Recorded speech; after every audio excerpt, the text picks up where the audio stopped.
She walked the streets of Korea in a bold red dress, holding a sign that said she was looking for a husband, and the world laughed. But what happened next was unexpected. Sit tight and enjoy.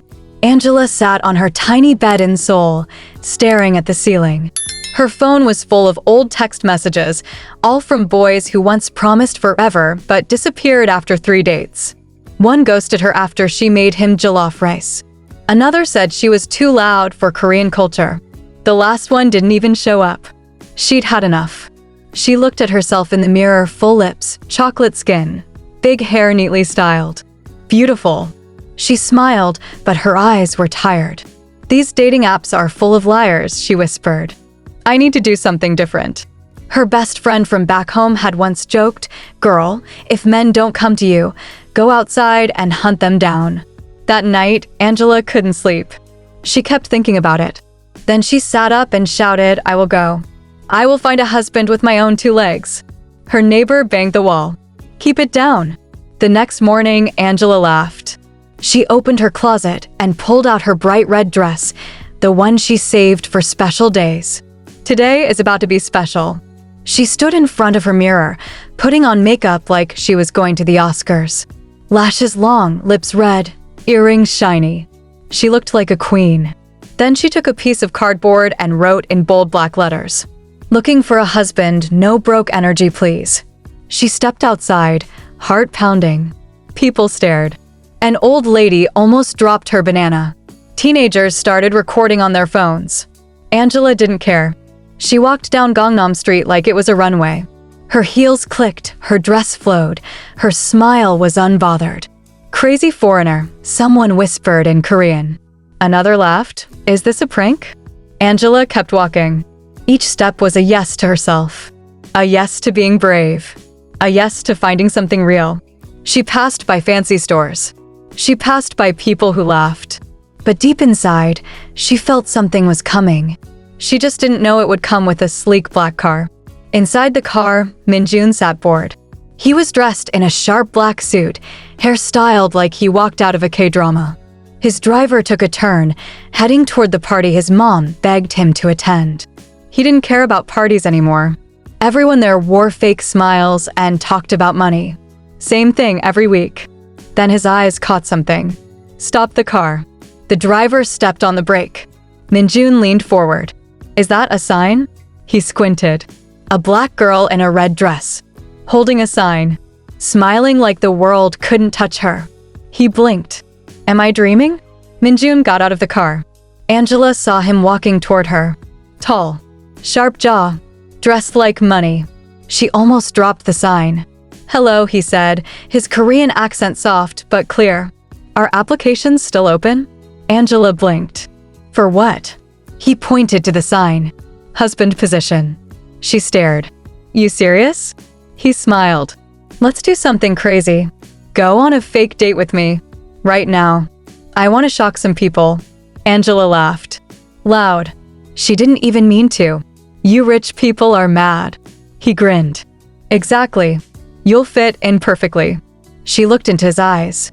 Something told her this joke might not be a joke for long. They drove to the party in silence. Angela looked out the window. She could feel her stomach dancing. Fake date, she reminded herself. This is just for fun. At the door, everyone turned. Whispers. Eyes. Judgment. Minjun held her hand tighter. "You ready?" he whispered. Angela nodded. Let them talk. Inside, champagne flowed.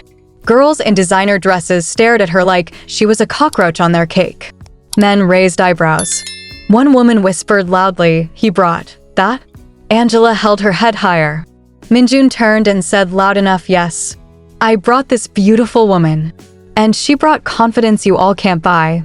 The room froze. Angela looked up at him and smiled. Angela had never seen anything like it. Crystal lights hung from the ceiling like diamonds. Waiters in gloves walked by with golden trays. A fountain poured something pink and bubbly in the corner.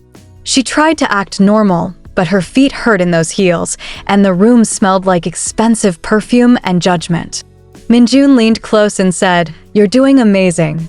Angela smiled, but her heart was racing. I feel like I just walked into a K-drama and I forgot my lines. He chuckled. You're the star of this one. Just be you. Angela liked the way he said that. Like she didn't have to pretend. Like she was already enough.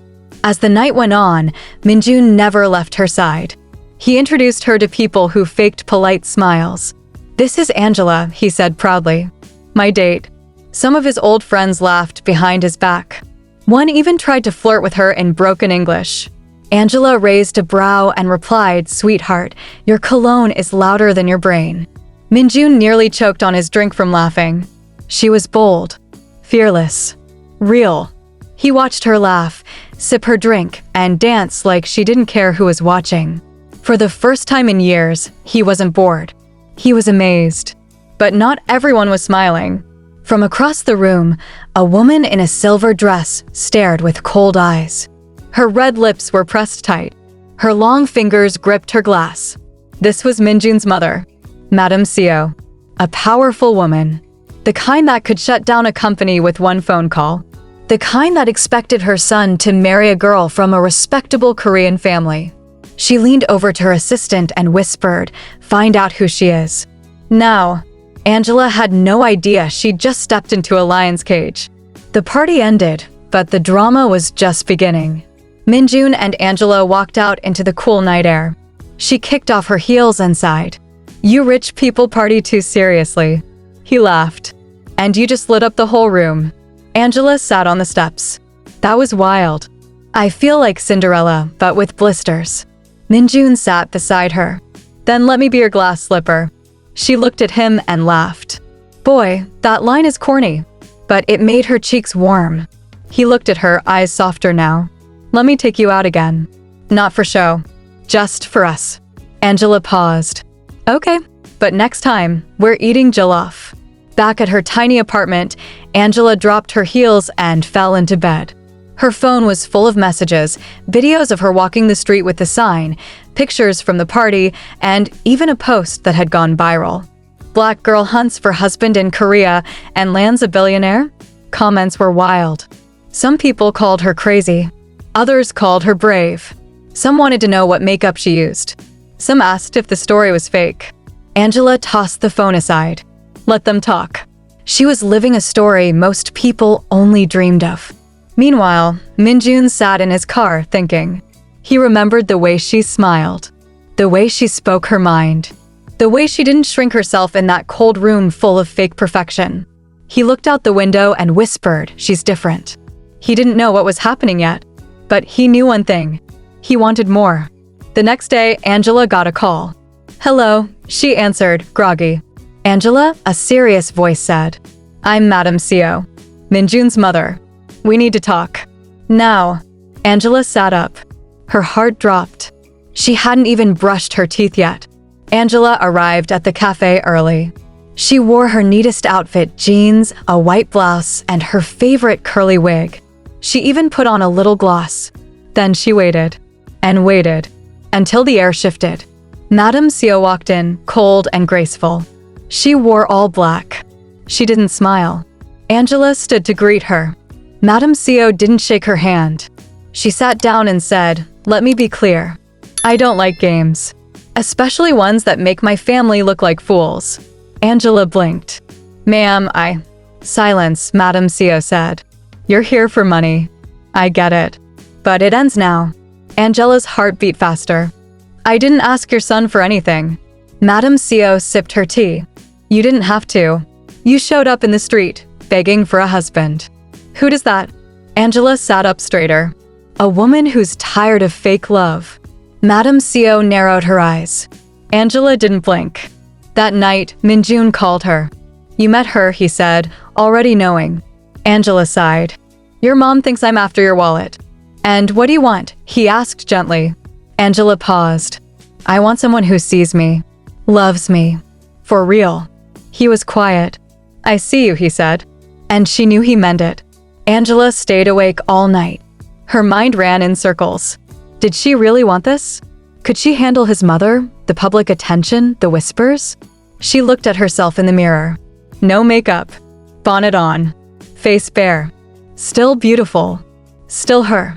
She whispered to herself, I didn't come to Korea to be anyone's little secret. If he wants me, he'll have to choose. She didn't know how hard that choice would be. The next morning, Minjun showed up outside her apartment. No driver. No fancy suit. Just him. He held a brown bag. I brought breakfast. Angela opened the door, surprised. You brought tteokbokki for breakfast?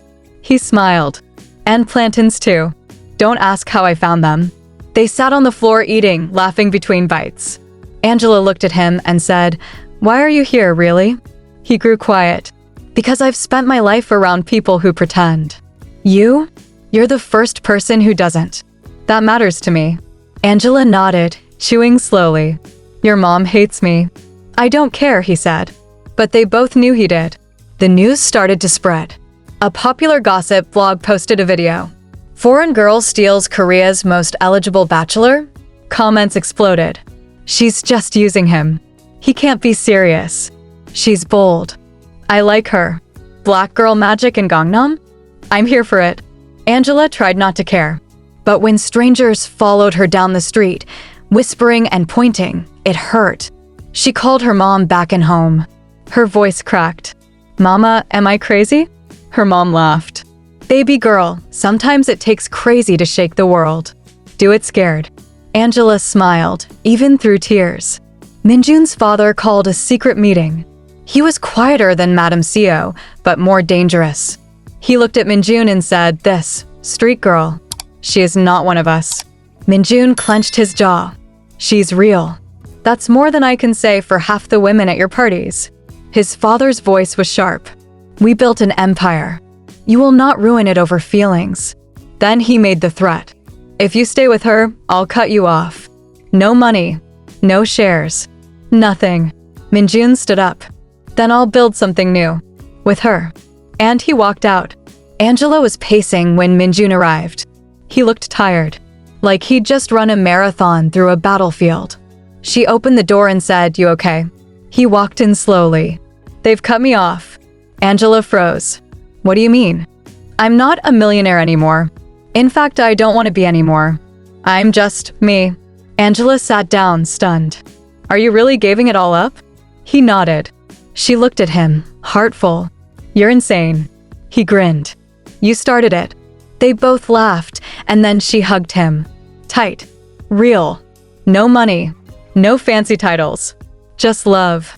But life without money was different. No more drivers. No more parties. Minjun got a small apartment. He started working in his friend's streetwear store.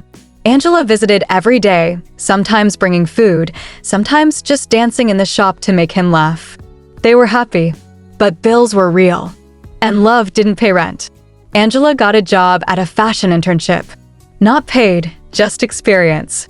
She was folding shirts when one of the managers noticed her sketches in her notebook. These are good, he said. She blushed. Just doodles. He looked again. No, these are fire. Ever thought of designing? Angela shrugged. I didn't come here to be famous. I came to find love. The manager smiled. Why not both? Months passed. Minjun's shop was picking up. Angela was learning more. They were building something. Together. One night, as they lay on the couch, Angela whispered, We don't need them. We're doing fine. Minjun kissed her forehead. Not fine. We're flying. But back in the luxury tower, Madame Seo was watching. One of her assistants brought her a magazine. Angela was on the cover. The bold girl who rewrote the rules, from husband hunting to fashion star. Madame Seo frowned. She's still here. Her assistant nodded. And rising fast. Madame Seo threw the magazine aside. But deep down, something changed. She wasn't just a joke anymore. Angela was becoming a name. A brand. A storm. Angela walked into her tiny office with a smile on her face. On the table sat a white envelope. She opened it. Inside, an invitation. You are cordially invited to showcase your designs at Seoul Fashion Week. She screamed. Loud. Her coworker ran in, panicked. Are you dying? Angela held up the letter. Nope. I'm just living. Minjun met her outside work with flowers. She jumped into his arms. I'm in, she yelled. Fashion Week, baby. He spun her around. I told you. You're unstoppable. They held each other tight. Right there on the busy street, surrounded by people who once laughed, now watching in awe. Back in the tower, Madame Co stood silently by the window. Her phone rang. Yes, ma'am, her assistant said. Angela just got into Seoul Fashion Week. Her brand's going global. Madame Co stayed quiet, then said, set a lunch with her. What name should I use? Madame Co turned. Tell her it's her future mother-in-law. Angela walked into the restaurant with her heart thumping like drums in her chest. She wore a soft blue dress, nothing flashy, just classy. Her curls framed her face and her eyes were calm, even though her mind was racing. She was early. Madame Co arrived exactly on time, not a minute late. She wore white this time. Simple, but strong. No jewelry. Just her cold eyes and a tiny purse. Angela stood to greet her, bowed slightly, and said, "Thank you for inviting me." Madame Co looked her over. Then, without smiling, she said, "Sit." They sat across from each other in silence for a while. The waiter brought tea. Angela didn't touch hers. Finally, Madame Co spoke. "You're very persistent." Angela raised a brow. "Is that a compliment? Take it how you want." Angela leaned forward. "I love your son. That's not going to change. And if he never gets his inheritance back?" "I didn't fall for his bank account," Angela said, voice steady. "I fell for the man who made me laugh when the whole room laughed at me." Madame Co studied her, long and hard. Then she asked, "What's your dream?" Angela blinked. "What?" "Everyone wants something. What do you want?" Angela smiled. "I want to design clothes that make women feel powerful. I want to build something of my own. And I want to love your son until we're both old and wrinkly." Madame Co tried not to react, but something shifted in her face. Just slightly. 2 days later, Minjun got a call. It was his mother. "Bring her to the house," she said. "No drama. No drama." Angela was nervous. What if it's a trap? Minjun laughed. "Then we eat all their snacks and run." She swatted him with a pillow. But she got dressed. The family estate was like a palace. Madame Co greeted them in a soft green hanbok, her traditional side showing for the first time. Angela bowed respectfully. Minjun's father was there too. Quiet. Observing. They ate in silence for the first 10 minutes. Then Madame Co spoke. "Angela, I saw your sketches online. They're good. Too good to be ignored." Angela looked up stunned. "Thank you. I've called a friend. Head of a global fashion line. They're coming to your show." Angela choked on her rice. Minjun patted her back, laughing. "Wait, you're helping me?" Angela asked. Madame Co smiled faintly. "Let's just say, I'm investing in my future daughter-in-law." Angela's show at Seoul Fashion Week was packed. Lights. Music. Models of all shades walking down the runway in her bold, vibrant designs. African prints met Korean cuts, culture, and courage stitched into every thread. She stood backstage, hands shaking. Then she felt Minjun's arms wrap around her. "You did it," he whispered. She turned, eyes wet. "We did it." Suddenly, Madame Co stepped forward from the crowd, wearing one of Angela's jackets.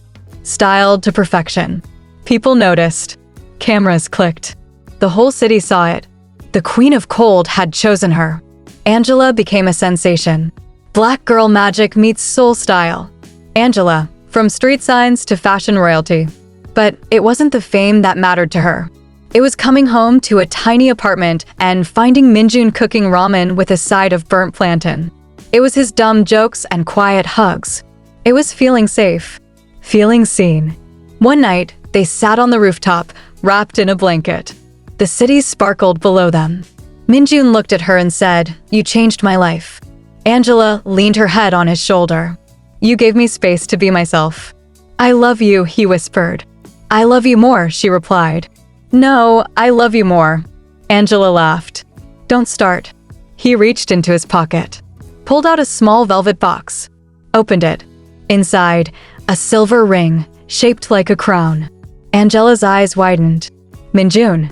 He smiled. "Will you be my queen forever?" Angela stared, then laughed, then cried, then said the only word that mattered. "Yes." But their story wasn't over. Love found them. But life? Life still had tests to throw their way. Spring came early in Seoul that year. Cherry blossoms floated through the streets like pink confetti from the sky. Angela stood at the window of her new studio, sunlight pouring in, soft music playing, and a sketch pad in her hand. Her brand, Angela Soul, had just signed a deal with a major fashion label. Orders were flooding in. Stylists from New York to Nairobi were calling. Her inbox couldn't keep up. She looked around the space, bright walls, fabric rolls, mannequins wearing her dreams. Then her eyes landed on the picture on her desk. A snapshot of her in that red dress, holding the sign. Looking for a husband, no broke energy please. She laughed softly. Look at you, she whispered to her past self. You were right. At home, Minjun was cooking again. This time, he didn't burn the plantain. He danced around the kitchen, singing horribly off-key. Angela walked in, leaned against the doorframe, and smiled. He turned around, holding a spoon. Taste this. She did. Too much garlic, she said. Lies, he grinned. She kissed him on the cheek. Still marrying you anyway. They ate dinner on the floor like they used to. They didn't need a mansion. They didn't need a fortune. They had laughter and late-night ramen and each other. On a warm Sunday, under a big old cherry tree, they had a small wedding. Just close friends. Her mama flew in, wearing a geli and singing all through the ceremony. Minjun's mom wore a hanbok in Angela's favorite color, pink. There were tears. There was joy. And when Angela walked down the aisle, barefoot and glowing, holding a bouquet of white lilies, Minjun whispered to his best friend, Bro, I found her. The one. Angela reached him, took his hands, and said, I didn't just find a husband. I found home. Years later, a little girl would ask her mommy, Is it true you walked through Korea with a sign to find love? And Angela would smile and say, Yes, baby. And sometimes, the boldest things we do lead us to the sweetest love stories. Then she'd whisper, And your daddy still puts too much garlic in everything. They'd both laugh. Because in the end, it wasn't just about love. It was about courage, about choosing your heart, and about walking like a queen even when the world calls you crazy. Tell us your thoughts or what you learned from this story in the comments section.